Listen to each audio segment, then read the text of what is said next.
Olá pessoal, veterano Voz Ativa. Nesse vídeo aqui eu vou falar um pouco mais sobre, fazer um resumão do que eu proponho relacionado aos QTA, Taifeiro da Aeronáutica, e aos quadros especiais em geral. Tá?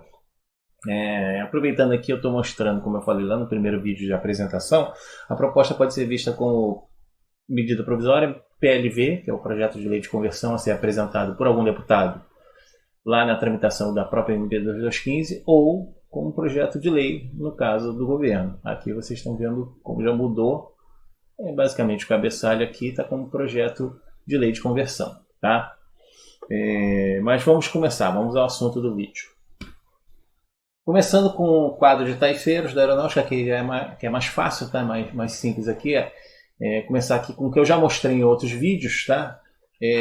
Primeiro, lá no artigo 30, tá? Que é as regras do adicional de disponibilidade, eu coloquei aqui um parágrafo que assegura que o adicional de disponibilidade seja aplicado de acordo com a graduação que o militar alcançou em decorrência da Lei 1258 e a regulamentação dela. Tá?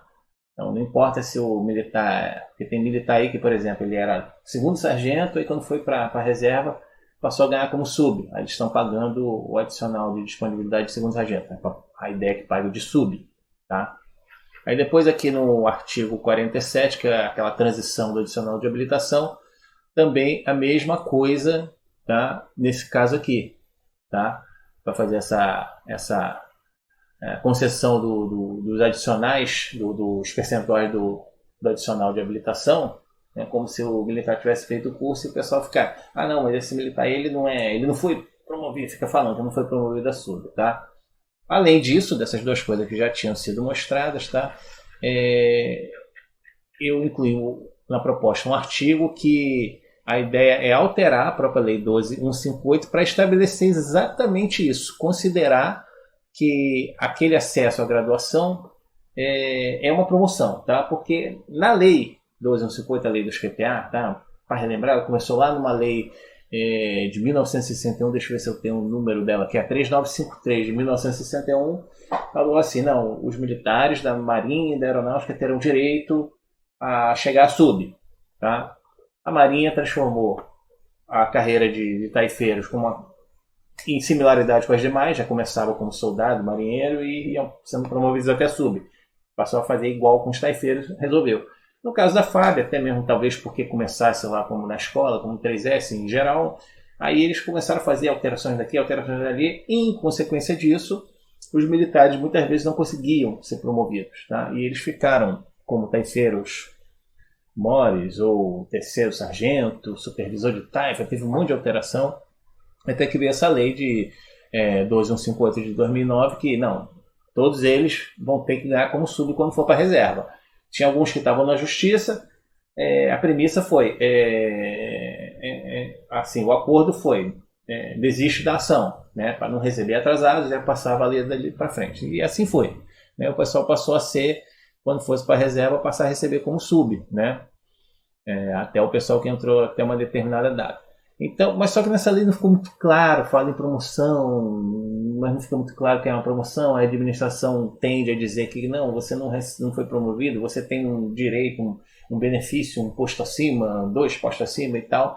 Então a ideia é acrescentar um parágrafo lá para dizer que é uma promoção em ressarcimento de promoção de acordo com o estatuto, tá? Também considerando para todos os efeitos legais que os requisitos foram satisfeitos, é como se ele tivesse galgado todas as graduações.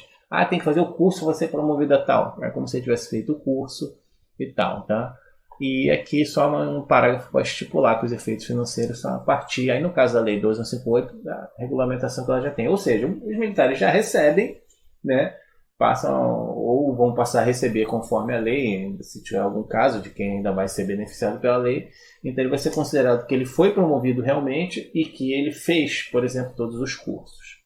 Beleza? Então essa é a ideia de alteração na lei 2 QTA.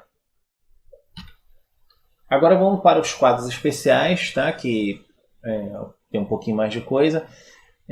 Vamos começar aqui pelas coisas que eu já comentei em outros vídeos, como por exemplo aqui no artigo 4, eu apenas tipifiquei quais são os quadros especiais. É porque existem várias denominações nas forças, né?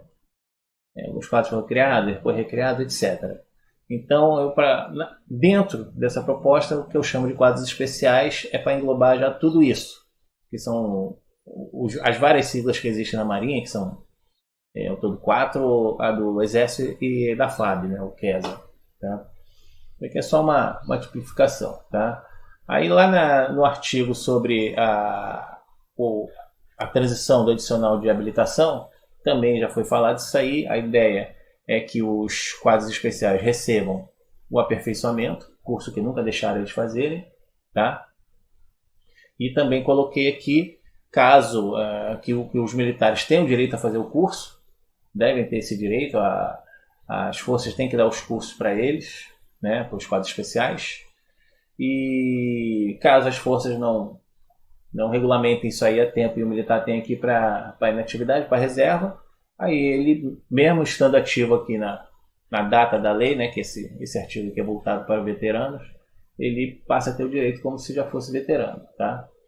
E também já falei das premissas da política de carreira que é proposta, né? Que no caso os quadros especiais irem até primeiro sargento, inclusive tendo os 32% de disponibilidade, está lá na tabela, e fazendo os cursos. Tá?